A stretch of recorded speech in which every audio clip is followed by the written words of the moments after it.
कि ना कोई तुम्हारा है और ना तुम किसी की। जो है वो परमात्मा का है और जो नहीं वो भी परमात्मा का ही है। इस शरीर में तुम इस सत्य से अनभिज्ञ हो, किंतु इस शरीर के पूर्व तुम्हें इस सत्य का बोध था और इस शरीर के पश्चात भी रहेगा। प्रश्न ये है कि क्या तुम इस सत्य को अभी स्वीकार करना चाहते हो? यदि करते हो तो परिवर्तन का मार्ग स्वतः प्रदर्शित हो जाएगा।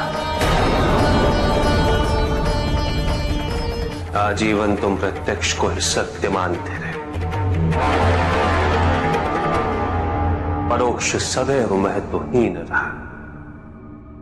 तुम्हारे पास यही अवसर है उस भूल को सुधारने का। भक्ति हेतु यदि कुछ अनिवार्य है तो केवल भक्ति ही।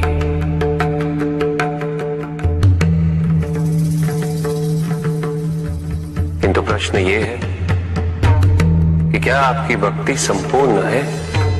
विश्वास और भ्रम के बीच की रेखा अत्यंत महीन होती है।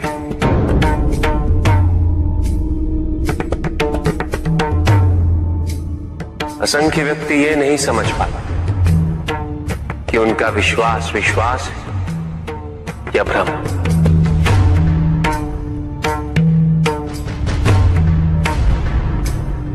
मुझ तक पहुंचने के लिए किसी और की आराधना अनिवार्य नहीं। मेरे सच्चे भक्त तो मुझे किसी भी रूप में पूज सकते, किसी भी रूप में प्राप्त कर सकते। ओम नमः शिवाय। पुरुष और प्रकृति एक है, वो कभी पृथक नहीं हो सकते। शक्ति शिव के बिना अधूरी है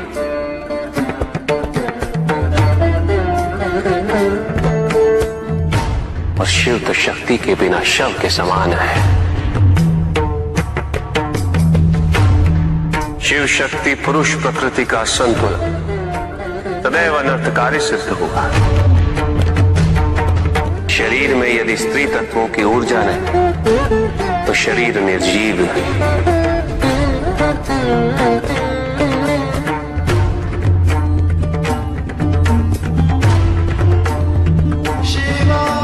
शक्ति और शिव के संपूर्ण रहस्यों को समझ लेना भक्ति, ज्ञान और तपस्या की पराकाष्ठा है।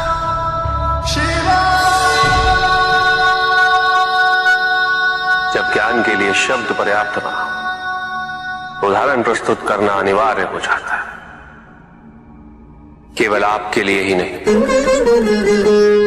अपितु आपके माध्यम से समस्त संसार को शिव और शक्ति की संयुक्ता से पुनः अवगत कराना इस प्रसंग का उद्देश्य था,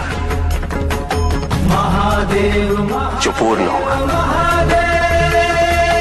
महादेव।